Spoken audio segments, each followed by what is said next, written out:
Kahala Yahweh Hashem Yahshua Hashem Akakodash. I'm going to do a lesson on being tested today. So we're going to start in 1 Peter's first chapter. My bad, it's early in the morning, man. I just woke up. Why to go to work? So I'm not very sharp right now. And go to the 6th verse. It says, wherein ye greatly rejoice, through now for a season, if need be, ye are in heaviness through manifold temptations. That's how we are on this earth. You know what I mean? We're constantly feeling this heaviness. I live in here every day, man. It's crazy. The more you look, the more you find, and this place is awful, right? That trial of your faith being much more precious than of gold that perisheth, though it be tried with fire, might be found unto praise and honor and glory at the appearance of Yahushua, whom having seen not ye love, and whom though now ye see him not, ye believing ye rejoice with joy unspeakable and full of glory. Right? You know what I mean? Like it says our faith, right? Is gonna be tried like fire, you know what I mean? Like we're gonna be tried. And that's how it is on this earth. We're constantly facing this and that and the third every single day. I already know growing up I had to see my mama figure out ways to pull strings to pay bills, you know? Baruch second chapter, is it third chapter? 10th verse or something. But let's just bring it out. So they're just throwing it out there. I think it's the third chapter.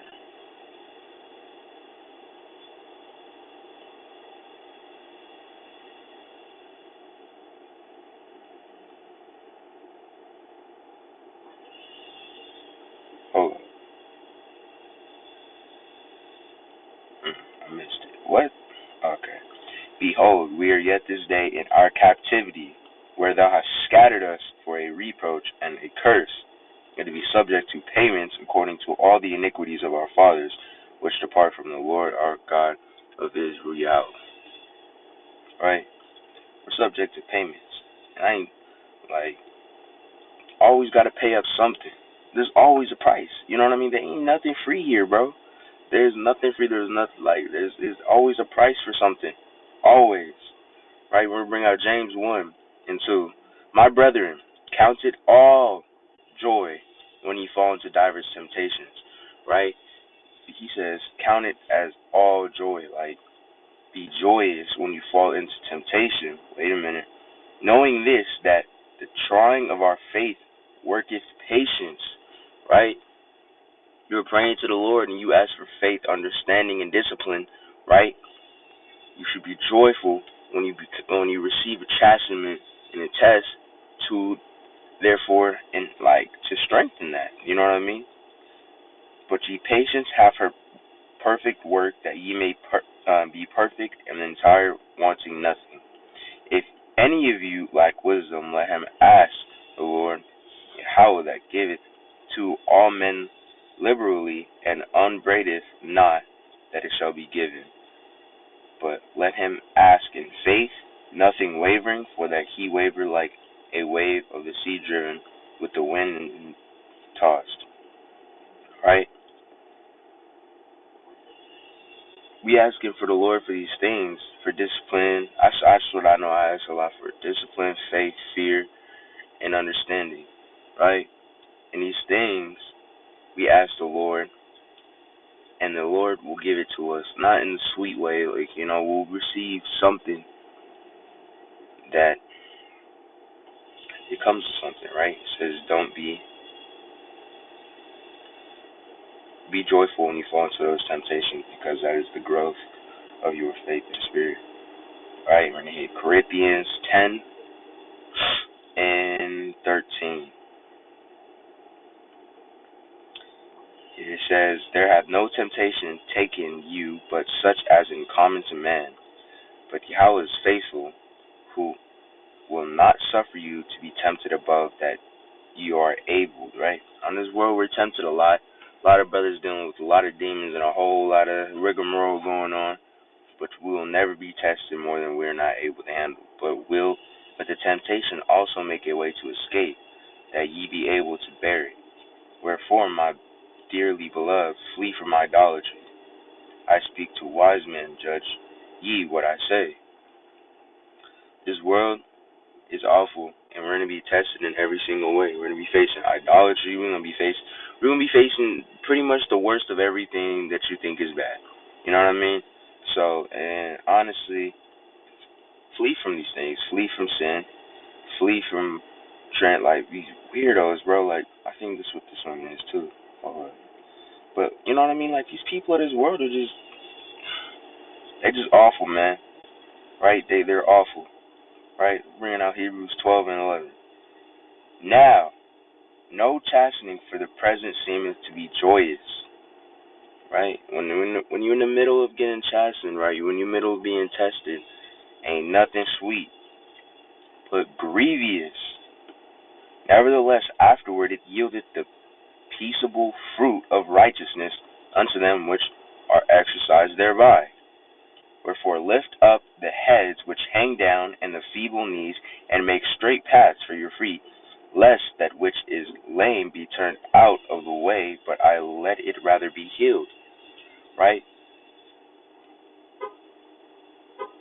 I want to go to 15. Looking diligently, lest any man fail of the grace of Yahweh, lest any root of bitterness springle up trouble you, and thereby any man be defiled, lest there be any fornicator or profane person as Esau, who is a morsel of meat sold unto birthright.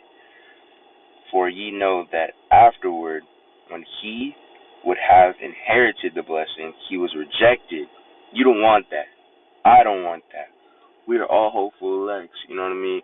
I am humbly trying to do the works of the Lord and diligently fighting these law, statutes, and commandments against this corrupt ass world. Right? And this is not something that you want. Fuck a car, fuck money, fuck all these women, fuck everything that you think that this world has to offer you, and be in these law, statutes, and commandments. It is serious. We are in a grace period. The Lord has given us this freedom, and we're only going to be in gross darkness for so long before they come back and handle. The Lord is going to handle all the nations of this world. Handle accordingly. And what does that verse say? It says, for ye afterward, when he had inherited the blessings, you would have inherited, but he was rejected, for he found no place of repentance, though he saw it carefully with tears. Right? This is no joke. This is no joke. And I mean, I know for a fact I tell my family about it. I tell, you know what I mean, my people about it, and they just don't care. It's in one ear and out the other. I don't have enough time to go over a lesson like that because I'm definitely gonna do that the next time. I just, people, the wicked will never receive wisdom, right? The wicked will never be righteous, ever.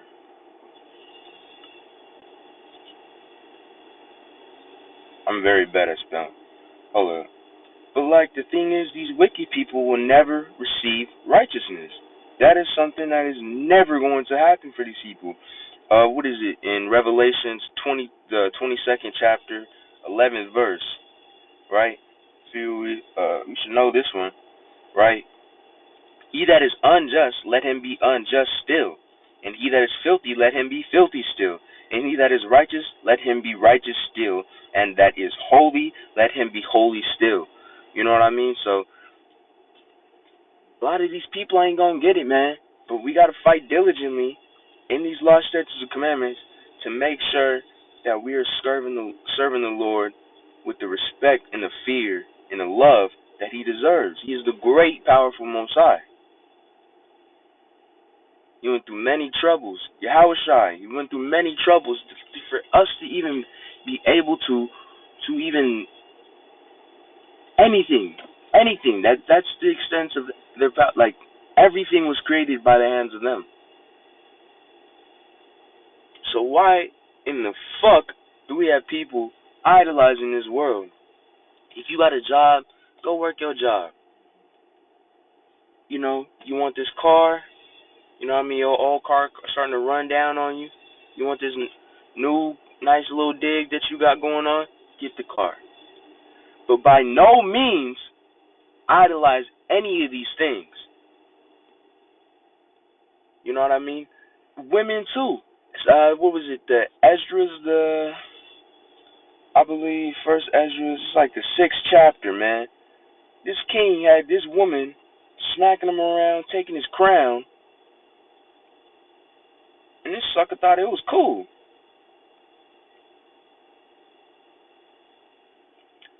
Cause it's one of these chapters. It's talking about who is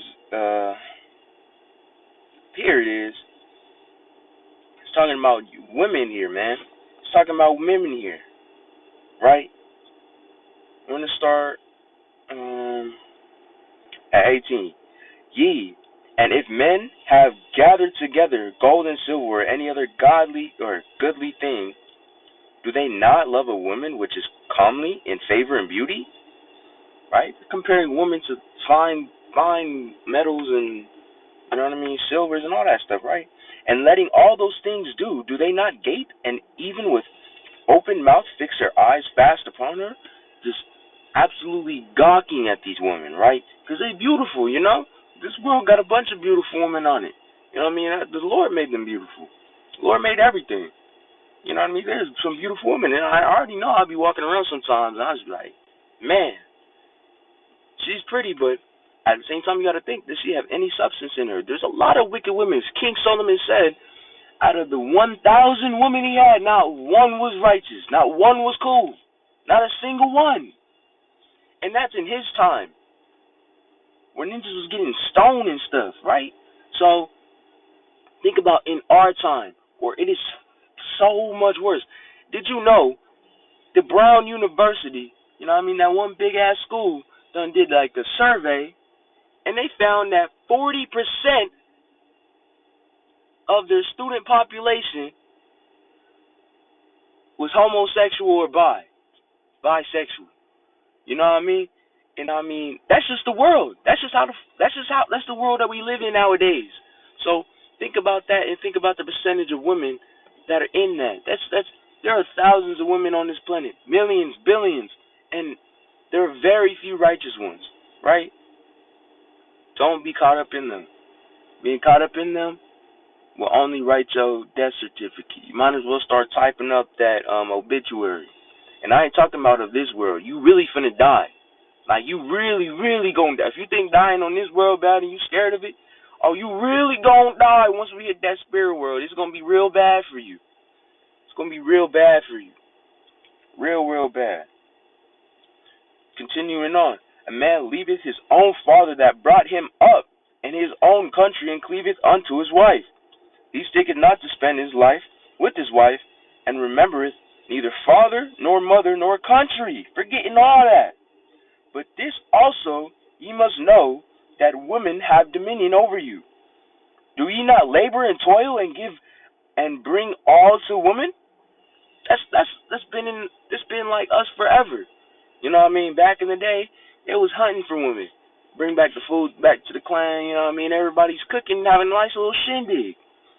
You know what I mean? Even to present day, some of these crazy ass women still think it is standard for you to be paying for everything that they got going on. Nails, hair, phone treatment, all that. Even more so for some brothers, you know what I mean? And they are just crooked as shit. Just crooked, off the wall, rambunctious, and crazy. You have to be very careful who you pick and who exactly it is that you want to mess with. You know? You have to be very selective. Very, very selective. And the ones that you do choose, you should never have regrets about choosing these women to be your wives, because you did the right courtship, right? You recorded them correctly, and they met some type of standard. I mean, no one on this planet right now is 100% righteous. You know what I mean? There's mistakes a lot of people make. But there are people on this planet that are just fucking crazy, right? They're just off the wall crazy as hell. They don't give a damn. They're wicked as fuck. You know what I mean? Like, they be sitting there speaking blasphemous upon the name of the Most High and not even know who they're talking to. They don't know who they're talking about. They'll be sitting there speaking blasphemy to the Most High, and they be talking about Christos. The white Jesus. They don't even know what they're talking about, right? You know what I mean? They'll just talk off the fucking wall, straight bogus shit all day. And they just don't understand. They have zero understanding, right? So you have to be very selective, right? Because we're gonna go on right here. It says, right? Many also have perished and earned and sinned for women. Be careful, brothers. Really, be careful. You don't want to get stuck with no woman that's just not good for you, right? And you have to be very, very careful and not like in this world. We're going to be tested through the whole time we're going to be on this world. We're going to be tested to see if we even deserve getting the graciousness and the ultimate gift of inheritance, right? Because this place is not our resting place. We know that by Micah 2 and 10. And not even just that, we know it. The Lord is going to come back, and this place is going to be destroyed and everything in it. Fuck these cars. Fuck money. Fuck these crooked ass women. It's time to get the elect together. Hopeful elect. We have to do what we have to do to try to gather the spirit, right? We have to gather these people together so the Lord can come back and we don't have to do this day-to-day bullshit anymore. We don't got to do these back-breaking shifts no more. We don't got to get yelled at by our own women no more. We don't got to deal with car breaking down, mama tripping. We don't got to deal with, your sister doing drugs or something crazy. You know what I mean? We don't got to deal with these things no more. We will never have to deal with those things anymore because the inheritance, the kingdom, is an everlasting kingdom. Right? We don't want this place. We really don't. I know I don't. I know my brothers don't. This is not our resting place. This place is awful. This place ain't worth a damn. Right? And I'm trying to find this one. John's scripture. I think he was talking about neither love the world nor things in it. Don't love this world, bro.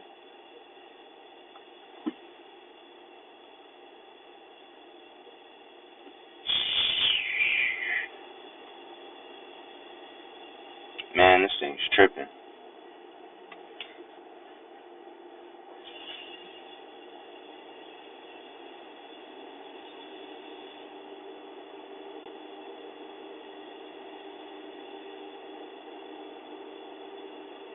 No entries.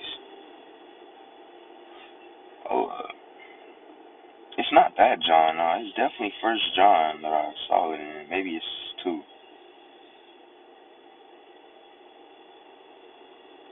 I want to end it on this one, right? Neither love the world nor things in it.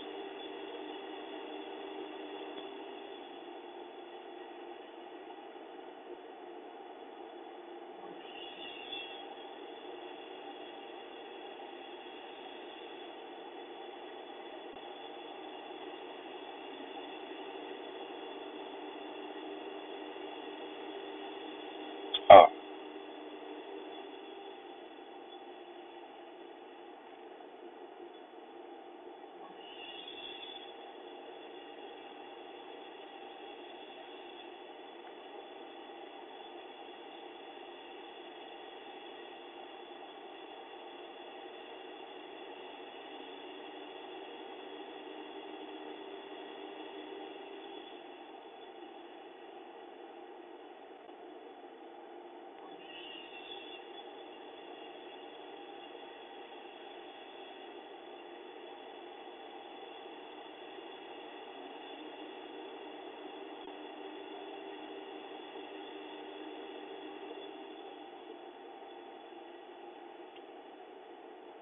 now how is that? I could have swore it was up here. Let's see.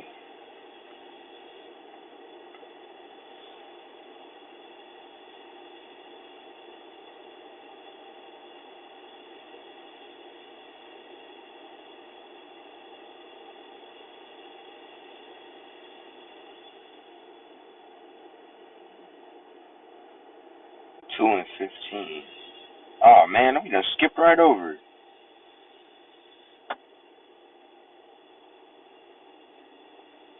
Right? Love not the world, neither things that are in the world. If any man love the world, the love of the Father is not in him. Right? We don't want this place. I mean, I'm about tired of this place. It's just ready to dearly depart from this place, right? Luke 9 and 62, and Yahushua said to him, no man having put his hand to the plow and looking back is fit for the kingdom, right? So we got to keep on working these law, statutes, and commandments. Thank you so much. In Yahweh Hashem, Yahushua Bahashem, Kakwadash's name I pray. When I pray, I'm just talking my bad. But through the Spirit, hopefully you were edified. See y'all.